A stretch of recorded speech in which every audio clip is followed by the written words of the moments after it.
Makan belum? Ayo, kalau sudah makan semangat ya. Ya.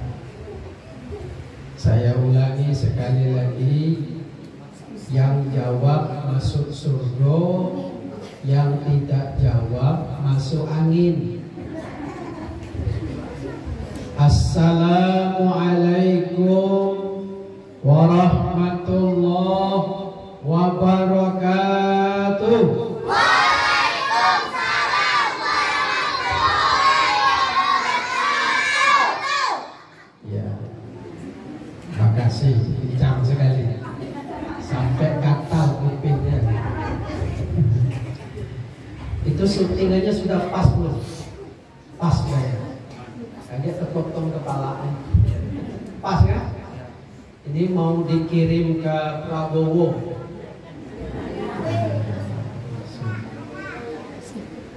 Alhamdulillahi Rabbil Alamin, wa bihi nasta'inu ala umurid dunya waddin, wassalatu wassalamu ala rasulillahi ajma'in, amma ba'd. Qala Allah Ta'ala fi kitabihil karim, subhanalladzi asra bi'abdihi laylan minal masjidil haram ilal masjidil aqsa alladzi barakna hawlahu linuriyahu min ayatina innahu huwas sami'ul basir. Sadaqallahul azim. Yang saya hormati Bapak Lurah Kelurahan Selamat, yang saya hormati Bapak Babinsa yang juga hadir pada sore ini, Bapak Pengurus Langgar Darul Hikmah, Pak Haji Saki, serta bapak-bapak, ibu-ibu, anak-anak yang hadir pada kesempatan peringatan Isra Mi'raj kali ini. Semoga kita semua dalam keadaan sehat walafiat. Amin. Sehat kan Bu? Anak-anak semua sehat? Nah, coba duduk yang manis. Nah, jangan duduk pegang lutut. Ya. Kebiar bayi kebiar. Ya, lurus. Nah, duduk yang manis. Tidak boleh bercakap. Ya. Nah, tutup mulutnya supaya tidak masuk lalat. Ya. Baik Bapak Ibu hadirin sekalian, saya ceramah di sini entah yang keberapa kali, tidak tahu lagi tidak. Ayo langganan ke. Ya.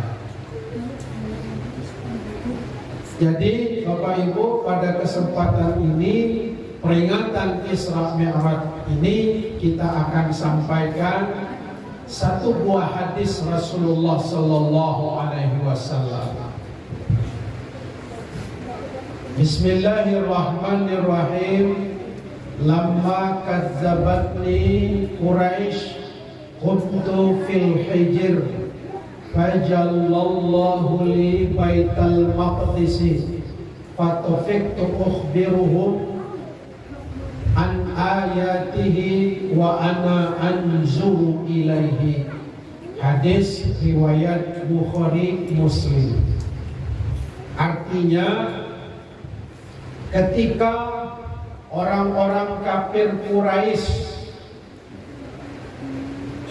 mendustakan aku, kata Rasulullah. Ini Nabi balik dari Isra Mi'raj pagi-pagi tanggal 27 Rajab. Pagi-pagi Nabi udah sampai di Mekah, duduk di dekat Ka'bah di Hijr Ismail. Ibu, Oh, yang sudah pernah pergi haji, yang sudah pernah umroh. Nah, ibu tahu di dekat Ka'bah itu namanya ada Hijr Ismail. Nah, Nabi duduk di situ. Sedang duduk-duduk, ya kan? Kenapa Nabi duduk di situ? Lagi mikirkan kejadian yang dialaminya malam tadi, ya kan?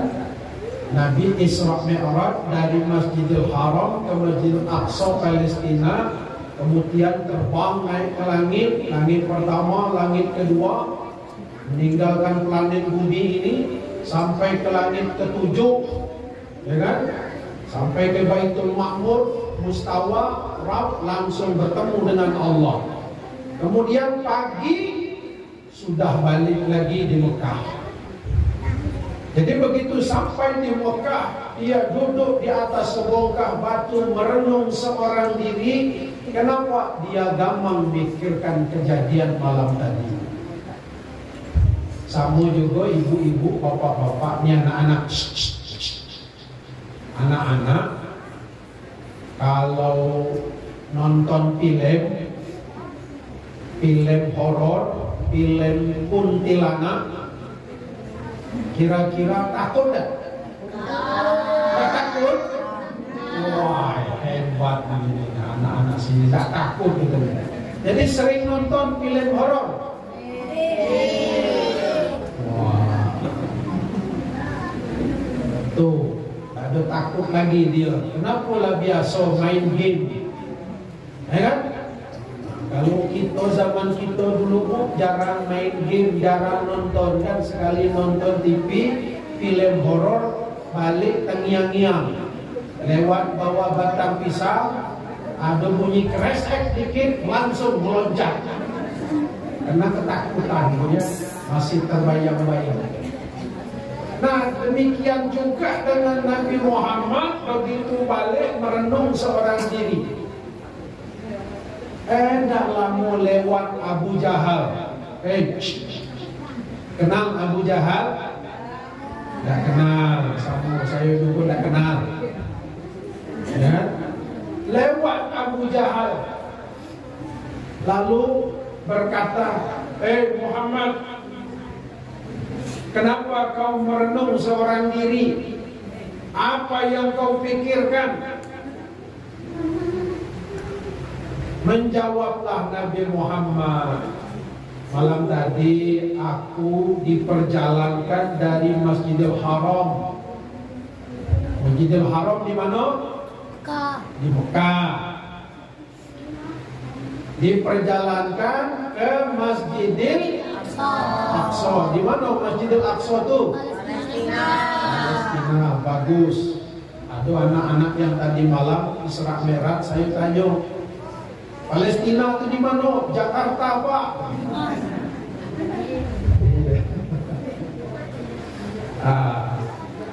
Di Palestina.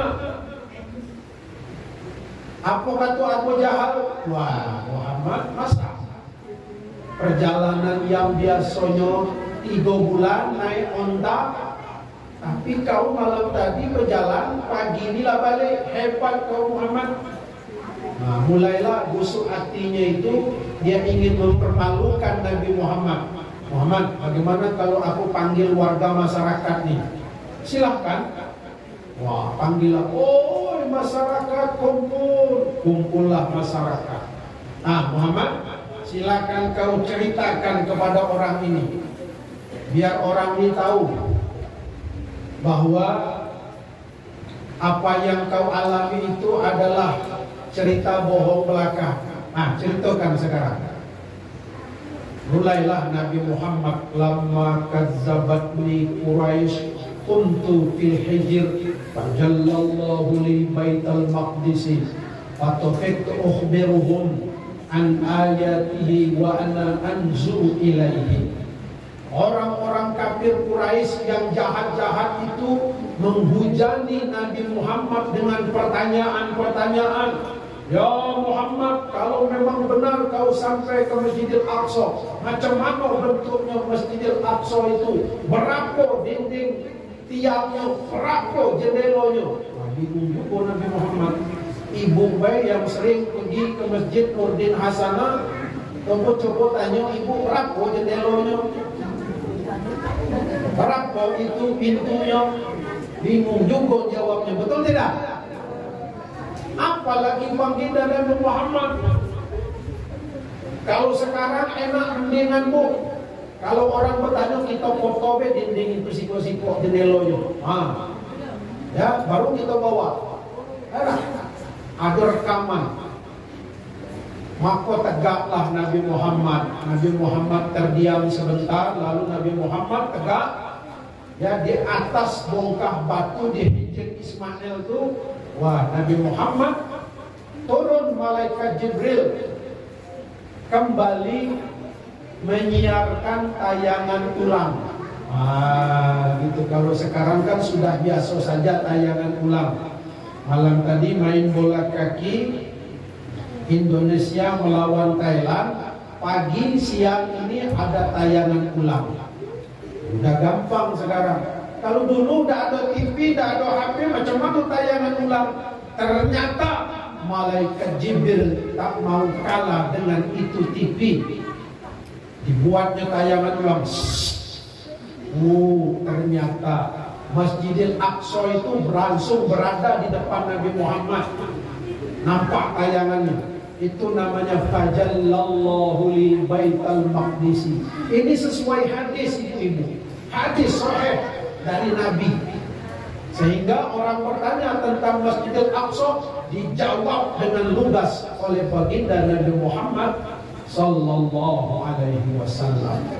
Nah itu. Tetapi namanya orang kafir, orang jahiliyah, biar bagaimanapun Nabi Muhammad menjelaskan tentang Masjidil Aqsa persis sama dengan orang yang melihat, yang pernah datang ke Masjidil Aqsa. Orang-orang yang bertanya itu pun sudah pernah datang ke sana. Persis jawabannya. Tapi memang dasar orang itu keras kepala, dia tidak percaya bahwa Nabi Muhammad itu Isra Mi'raj, dia hanya menerima menurut akal pikirannya saja. Padahal peristiwa Isra Mi'raj ini adalah peristiwa kehendak Allah Subhanahu wa Ta'ala. Maha suci Allah yang telah memperjalankan. Lihat, memperjalankan. Siapa yang memperjalankannya? Malaikat Jibril yang bawa. Kendaraannya apa? Kendaraannya buruk. Nah, ibu-ibu, bapak hadirin sekalian, perjalanan ini disebutkan di situ. Asra bi'abdihi lailan minal masjidil haram ilal masjidil aqsa alladzi barakna haulahu linuriyahu min ayatina. Di sini dalam ayat ini dijelaskan linuriyahu min ayatina, untuk kami perlihatkan. Siapa yang memperlihatkan? Allah Subhanahu wa Ta'ala. Jadi Nabi Muhammad di dalam perjalanan diperlihatkan dengan berbagai tayangan. Ibu bapak kalau berangkat ke Padang naik mobil bis, di sana sudah ada TV yang bisa menayangkan lagu-lagu karaoke, betul tidak? Nabi Muhammad dalam perjalanan ditayangkan dengan berbagai tayangan. Linuriyahu min ayatina, kami perlihatkan dari tanda kebesaran Allah.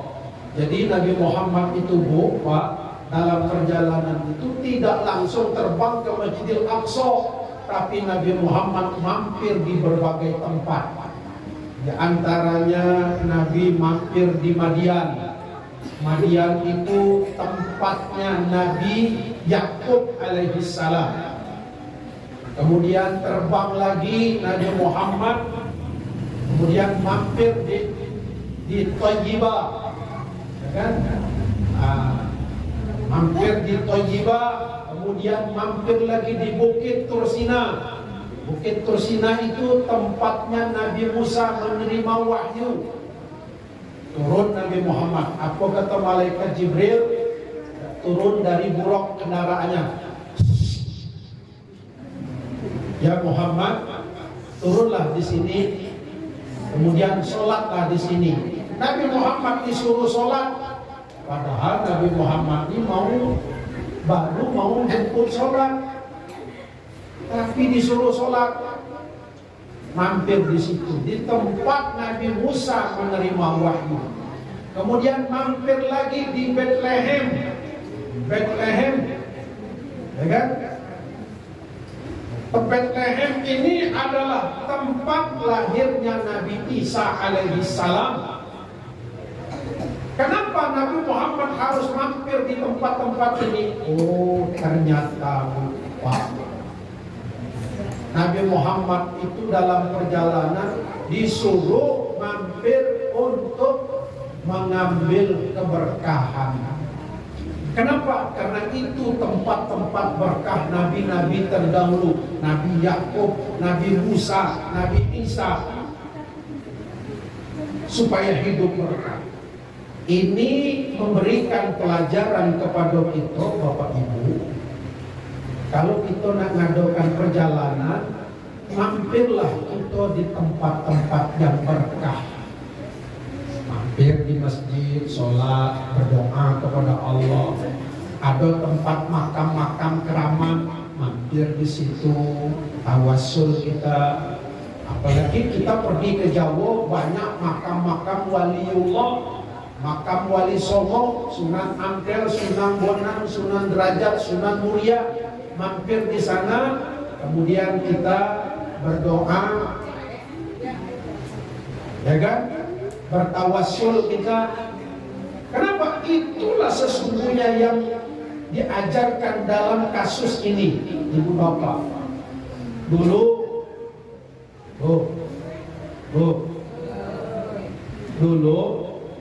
Nabi pernah mampir ke rumah Ummu Sulaim. Ummu Sulaim itu nenek-nenek. Kemudian anaknya Anas.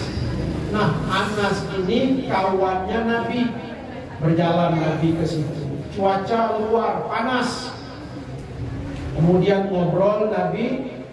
Lalu Nabi baring, tertidurlah Nabi di situ. Tertidur di situ. Lalu kemudian berkeringat, melelehlah keringatnya tadi. Ya Bu ya. Lalu Ummu Sulaim nenek-nenek ini ambilnya gelas, ambilnya kapas. Itu keringat Nabi dilapnya, dimasukin dalam gelas. Dilap lagi, masuk dalam gelas keringat Nabi tadi. Dicampurnya dengan air putih. Kemudian Nabi terbangun, terjaga. Ya Ummu Sulaim, apa yang kau lakukan ya Ummu Sulaim? Kata Ummu Sulaim, aku sedang mengambil keringat yang meleleh keluar dari jasadmu yang mulia ya Rasul. Untuk apa? Sebagiannya aku jadikan minyak wangi, sebagiannya aku minum untuk obat ya Rasul. Rasulullah tidak mengatakan haram, haram, tidak. Rasulullah membiarkan itu.